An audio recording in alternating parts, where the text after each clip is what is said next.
I found this beautiful fight between two titans, Jendoubi as red and Tae Joon as blue. An aggressive fighter versus a defensive one.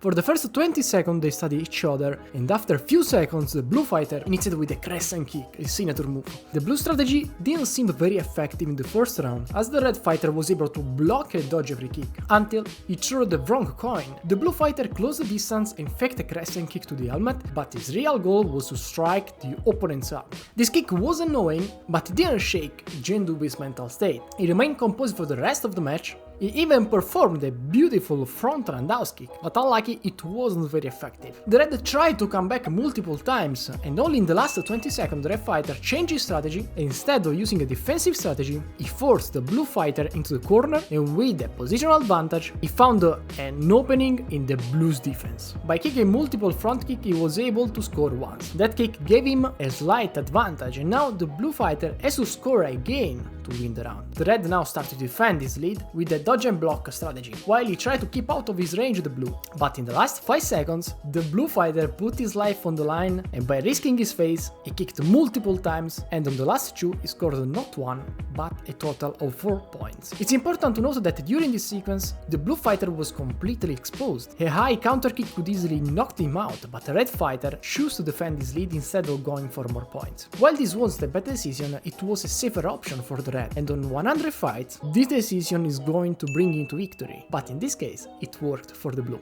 Now that we have seen how exciting this first round was, let's break down some of the key actions that lead to success for both the blue and red fighter, so that we can learn some useful techniques for our competitions. Before that we dive in, I have to ask you to click the like button and help me to reach at least 60 likes, so I can publish the analysis for the second round. If you want to get and watch more Taekwondo free guides, join my Telegram channel, it's the first link in the description. First 10 seconds, they just test each other with sidekicks and fake kicks. We have the first action that we can steal from this fighter. First he uses a feint. This feint has the goal to break the opponent's rhythm, and by using feints we have to be ready to dodge, because the opponent can strike back easily. So the role of the feint is to set traps to break the opponent's rhythm, and in this last action the blue used sidekicks until the opponent didn't block him. Sidekicks and axes are his primary technique to close the distance. Once he's closed the gap, he lands an inner crescent kick to the chest. Pay attention, because to deliver this kick he still needs some space. When you close the gap, don't hug your opponent. Instead, use your arms to create some space, so flex your arms and block your opponent. But a red fighter is enough smart to counter this technique. So grab the blue and turn him, so that the blue can't strike his roundhouse kick. This is an effective way to handle any opponents who push forwards and look for a clinch, because turning your opponent will unbalance them and will prevent them from kicking effectively.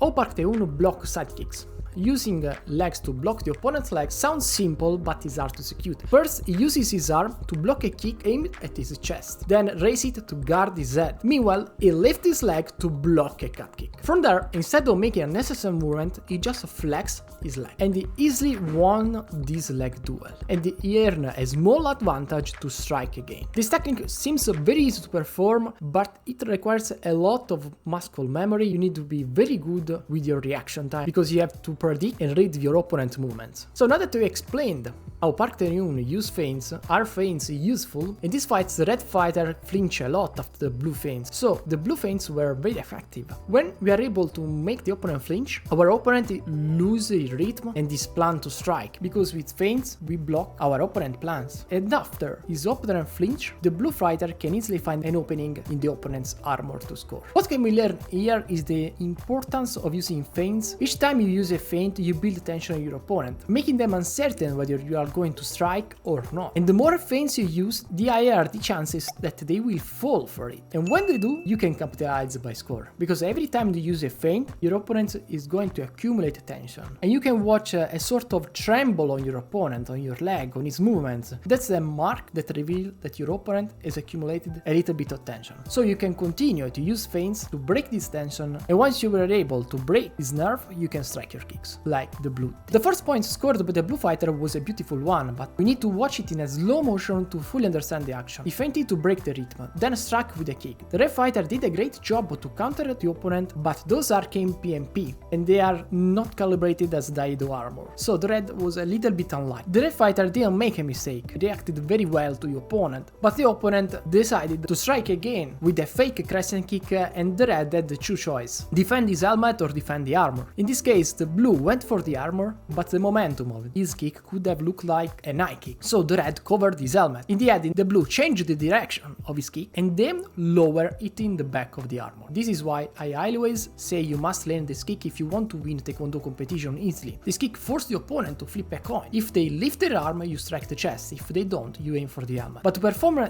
the effective technique in your mind, this kick is a high crescent kick that adapts on the opponent guard. So you have to visualize this kick as a high crescent kick. This is a very important information to score with this kick. What could the red fighter have done better to avoid this situation? In my opinion, he didn't make a major mistake. The blue fighter prevent any counter movement by blocking the red's arm, and since the blue fighter is taller, the red had only a few options: slide back, slide sideways, or counter just like the blue did. In the end, he didn't play it badly. He countered with a solid front roundhouse kick and follow up with an inner kick, but both were ineffective due to MPP calibration. The only thing that he could have done, maybe he could have responded with a high kick, because he's taller, so he has an advantage. So probably that's like a minor mistake, but he didn't play it bad. Another combo we can study and borrow from the blue fighter is the axe kick combined with the crescent kick. You slide in with the front axe kick, try to perform a perfect split if you can, and once you are at the right range, keep the space with your arm and deliver a beautiful crescent kick. In this case, the crescent kick was aimed at the helmet, and the red fighter flipped the coin and guessed right. The red fighter reacted well by dodging and blocking everything. Finally, he hacked and pushed the opponent toward the center to avoid fighting in the core range during the next duel. There's also an alternative way to show a roundhouse kick. In Taekwondo, most masters teach us to take the shortest route to deliver an accurate kick, but when you are at a closer range, it's not so simple to strike a straight kick. So let's learn from the blue fighter how to strike a roundhouse kick in a short range and with a weird position with our leg. His feet are on the same line and are perpendicular to the opponent, so the worst spot to strike a roundhouse kick. And to achieve this goal, he rotates his front foot to open his hip, then starting a wider kick, but quickly bringing it back to the proper line. To do this, your front foot must turn about 180 degrees gradually, because if you turn it too early, you are not going to achieve the proper rate. So you have to start to move your foot by 90 degrees, and once the leg reach the proper height, you turn again your front foot so that your hip